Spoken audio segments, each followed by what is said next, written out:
Hey everybody, I am in the process now of where I'm going to show how we do the flange up on this and the wiring. I'm currently using a piece of 1.5 inch coming out of a 2-inch pipe. Now, that was the original mount location for my pinky turbine. What we use now is the cheapest stuff that will last the longest, and that seems to be these things so far. Now, this is not going to be reused. Instead, we're going to be using just a simple steel coupling that's on the end of this big joint of 2-inch pipe and a piece of 2-inch pipe. So what I've got here, pardon my huge mess, is I've got the flange prepped, and yes, that's galvanized, and I'm setting it up for level points. So you see here, I've got it level there, and I've got a magnetic level there. And the flange is at level sitting in the vise. So we're going to use a torch to heat these up, get them hot. I use this iron wire in here, and I'll show you a roll of that, and that's the reason that I trust the welds. I have been using this stuff for a very long time now, and in a comparison, there is nothing that beats this damn wire. And for about $15 for a 2-pound roll of this, clean, hard, heavy welds, beautiful, high penetration. I love it. The way to do this is you're going to take a torch. You're going to use your welder, but you're going to take a torch. MAP gas being 140 degrees hotter than propane, not a lot. It will heat the metal up.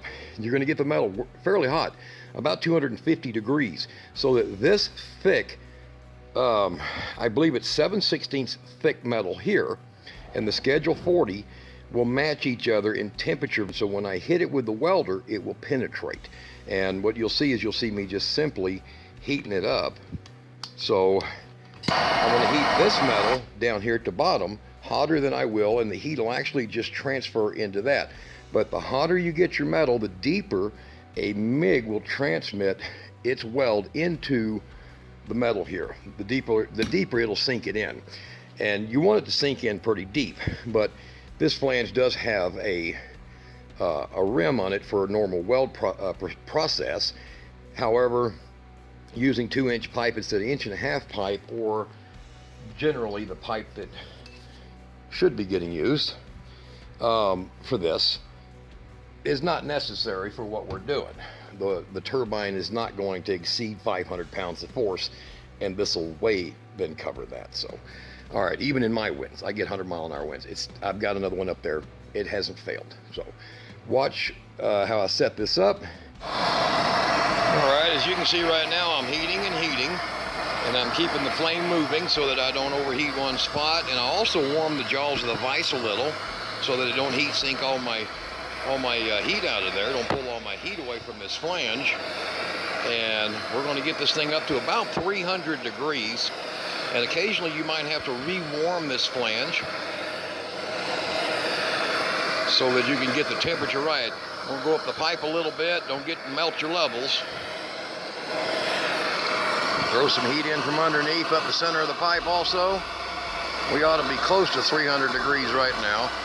Yeah, if y'all want to know where I got this thing at, this is one badass torch. This is a TS8000. Picked this up at Amazon for about 40 bucks. I'll put you a link down there for it. You can go down there and check it out, how temperatures and what it uses. Standard MAP gas bottle, which of course it's not real MAP gas anymore. And we're going to check temperature on this thing.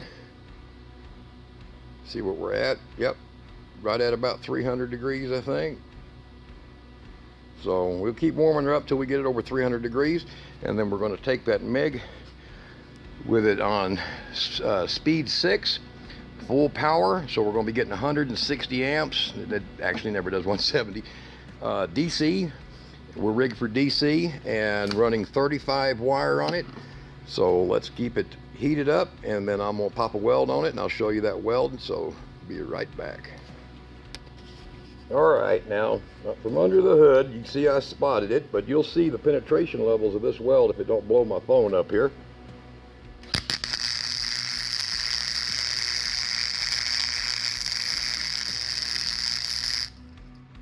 You can see there, that penetrates that thick metal by doing that preheating, so that what happens is the molecular speed, you can see the divot, it actually divoted into that metal. You see that? Now, by heating this up like I did, I got the molecules extremely excited in that metal, and by doing that, it allowed the pores to open and full penetration. It kind of works like using a flux of some type. But by heating that up, that's how we did it. So if you want to see what the temperature is on that right now, what you got here with the welding going on is you're still right at, there we go, you're still right at 400, you're at 400 degrees plus, which is a very good temperature. And you see that temperature fades away as we go up that pipe. Okay, it's very hot down here at this weld, and the metal itself is cooling. It's down to about 210, 220 degrees. But by heating this up and using a torch like this one here, you're going to like the results. And you can see the penetration. I mean, look at the penetration, how deep it went into this metal. And that's how you're going to put your flange on, is you're going to heat it up real hot. You might want to get you one of these little infrared guns where you can check your temperatures, make sure you exceed 300 degrees before you try to weld, and heat in between every cycle. So let's get this finished, and we're going to bolt it up and go from there. All right, now we've got the pipe welded, and a very deep penetration of a weld into the flange, but it is very solid. I have actually beat on this with a 4-pound hammer, and it didn't come off, so you can see my marks on it. But we're ready to go here. Because of the standard versus metric, I took and cleaned this out with a drill bit a little bit so that the bolts would go in a little easier, because they were a little far on the edge right there. So we cleaned it out a little bit, and it's now, they're just a little slack, but when they're tightened up, it'll be flush, flange to flange. And using a little bit of RTV, just wiping it on there, it'll prevent water from going down into the pipe and then causing me issues as far as dripping in my shop. So we don't want that. I get a lot of driven rain, snow, and all that stuff. So now what I've got on here is I've got some shrink tape.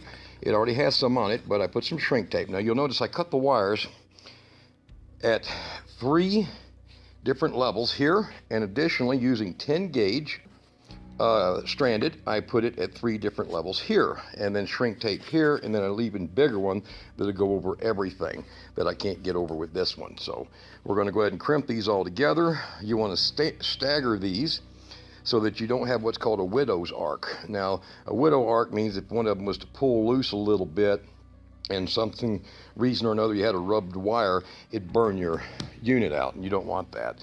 It'd be just like throwing the brakes on all the time. So we don't want to do that, so we want to stagger the connections just in case. The shrink tape is to prevent the load of the wire weight itself, which is only about 14 feet, from causing any kind of stress on the wire and pulling these joints loose. All right, we'll get that done, and you can see the coupling for the roof is already made up on it, and the flange is ready to roll to bolt up. And we'll have the blades on it here pretty quick, and tomorrow morning she's going in the air. All right, now we have put the blades on.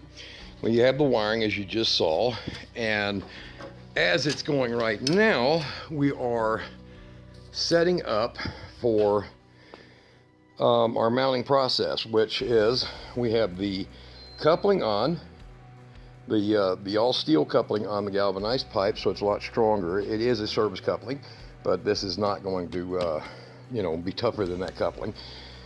And one of the things you want to do is when you get your blades put on, you want to make sure they're true.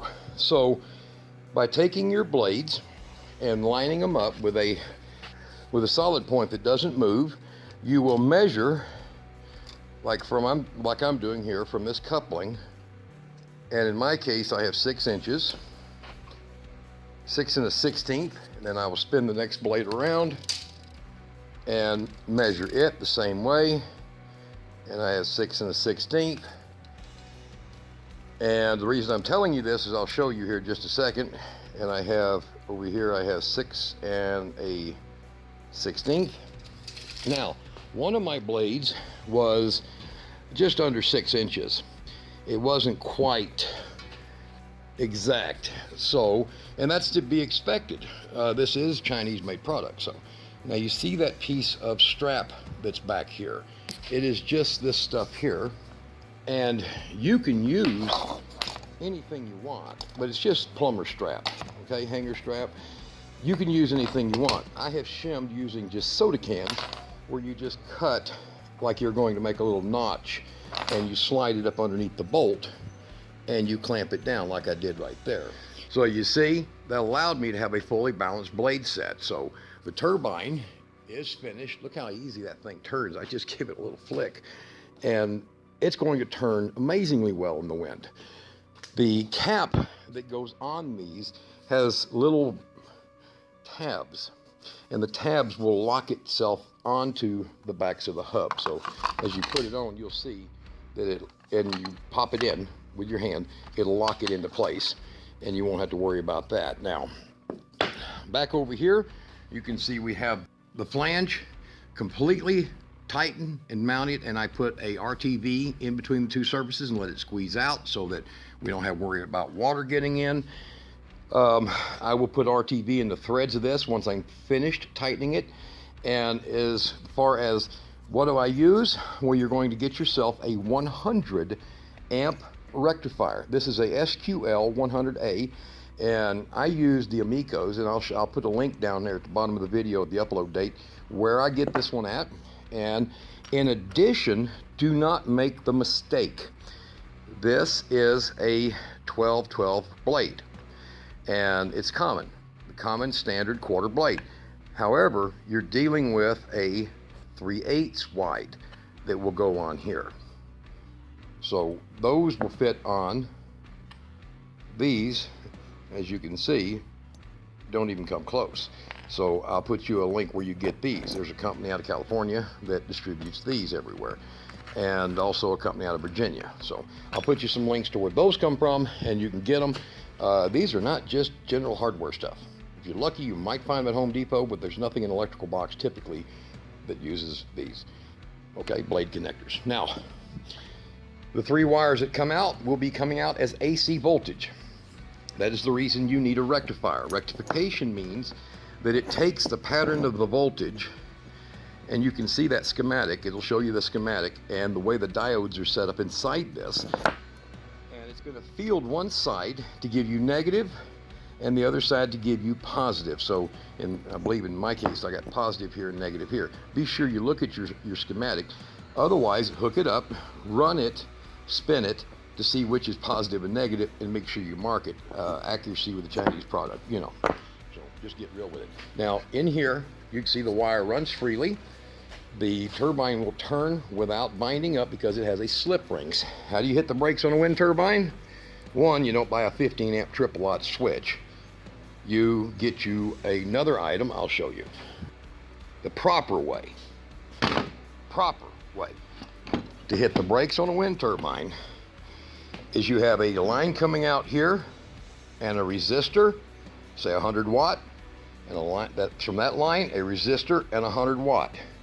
Your wind turbine will feed in through one of these legs, could go in either one, and it connects to the 3 terminals in here. 1, 2, 3. Now, you will feed from here, you will feed this to your rectifier, so that when you bring it down, what happens is you're short-circuiting the PMA, the permanent magnet alternator, which is what that motor is. You are short-circuiting that, okay, by crossing these wires. But they got these idiots that are out there, they just make a switch that just puts them all together. And the definition of that is fucking moron. Okay, and you'll probably see this guy's videos and a bunch of other videos, these people doing that. Don't. You're going to get you one of these big switches, and if you have to throw the brakes on your turbine, what you're going to do is you're going to put a resisted load on it. So either you use an ohmite or something else. Let me grab one. All right, so this right here is an ohmite. Okay, it's vitreous enamel resistor. This is the way to go. Now, ohmites are out of business, so it's hard to find these. However, This is an ohmite. I have hundreds of them. It's a good thing to buy out surpluses. By running the power through here, from here, back to this one, and then having another one over here where you run the power from here to this and then back to this one, what you do is you don't stop your generator, but you make it to where the wind can't really turn it, okay? And if the wind turns it in a super high wind situation, the load will prevent it from being able to spin up. And even if it spins up, it's just going to burn it off into heat. So that's your emergency braking system. Don't tie your damn wires. Don't buy one of those switches that's on and in the middle and off.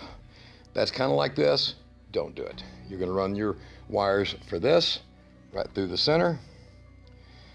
You're going to come out of this with same 10 gauge wires to your rectifier, from there to your battery or your diversion load controller. And do not get a big silver freaking solenoid diversion load controller. Get a real one. windandsunpower.com. Smart guy, builds hell of a controller. Follow his instructions. But you can use the little green resistors. You can even use a pair of 50-watt LED resistors. You see them on eBay, they're gold. And just put them side by side. Run the wires to them, run it, and then back. Same way here. And put them on some sheet metal off the wall a little bit so they'll cool themselves. If you have to, throw the brakes. You won't have to do it very often, but if you've got a big hurricane coming, go out there, save your turbine, throw the brakes, get it over with. And then you won't have to worry about it. It'll still spin, okay? But it'll spin real slow because it's got a wire going down and it back feeds into this baby, and that's it. So, all right, sorry I made the video long, but I'm hoping that I can educate some people. I've been doing this now for about 10 years. I'll put a link to this if you don't know where they're at, and everything else. Look below the video. I put links to everything I use, and if it gives you a head start, great. If you see that and you're like, oh, I'll find it for a cheaper price on banggood.com or whatever, go find it. Just buy the right crap and use whatever resistors you need to. But for a 500-watt turbine, want 2 100s. If it's a 750, then I'd put 2 150s. Never exceed 50% of your turbine's capacity in this braking system, okay? But there you go. Pretty simple. You can see my hand. Now my hand's big, so let's see. Here. You can see the physical size of that thing right there. Turbine is ready to go up. And the next video, guys, you're going to see her powered up and running. All right. Y'all be good.